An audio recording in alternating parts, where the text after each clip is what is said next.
তাহলে আপনাকে একটা প্রশ্ন জিজ্ঞেস করছি, সঠিক সঠিক উত্তর দিন তো। ঠিক আছে স্যার, করেন। বলুন তো, পলাশের যুদ্ধ কার কার সঙ্গে হয়েছিল? স্যার, ইংরেজদের সঙ্গে নবাব সিরাজদৌল্লা। বাহ, তোমার নেক্সট প্রশ্ন, তোমরা আমায় রক্ত দাও, আমি তোমাদের স্বাধীনতা দেবো, এই কথাটা কে বলেছিল? Hello sir. হ্যাঁ স্যার, হ্যাঁ স্যার, হ্যাঁ স্যার, এক্ষুনি আসছি, এক্ষুনি আসছি, এক্ষুনি আসছি।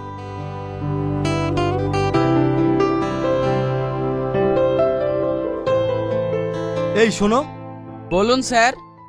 আমার ঘরে একজন লোক বসে আছে, ওনাকে গিয়ে জিজ্ঞেস করো কত, তোমরা আমায় রক্ত দাও, আমি তোমাদের স্বাধীনতা দেবো, কথাটা কে বলেছিল? আমি একটু পরেই আসি, উত্তরটা যেন পাই। ঠিক আছে স্যার।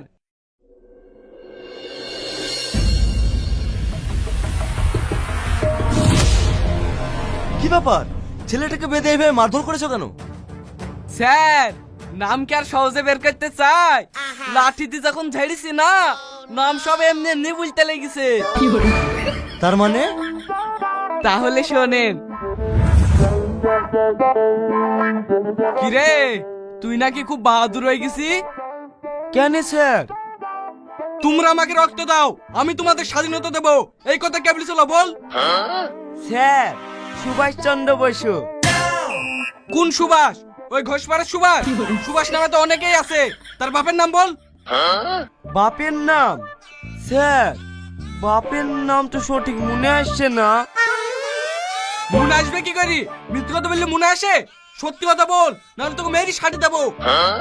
আমি তো সত্যি বলছি স্যার, ওই করে সুভাষচন্দ্র বসুই বলেছিল। তুই খুব উল্টো পাল্টা কথা বলছি।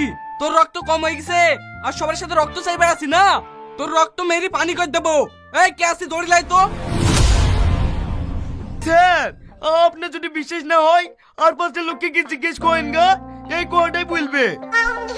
হ্যাঁ, সেই পাঁচটা লোকে তো জিজ্ঞেস করবই। আগে তুই বল, কেন রক্ত চাই মানুষকে স্বাধীনতা দেবো বলেছিলি? স্যার, আপনার কোনো ভুল হয়েছে, আমি কেন রক্ত চাবো?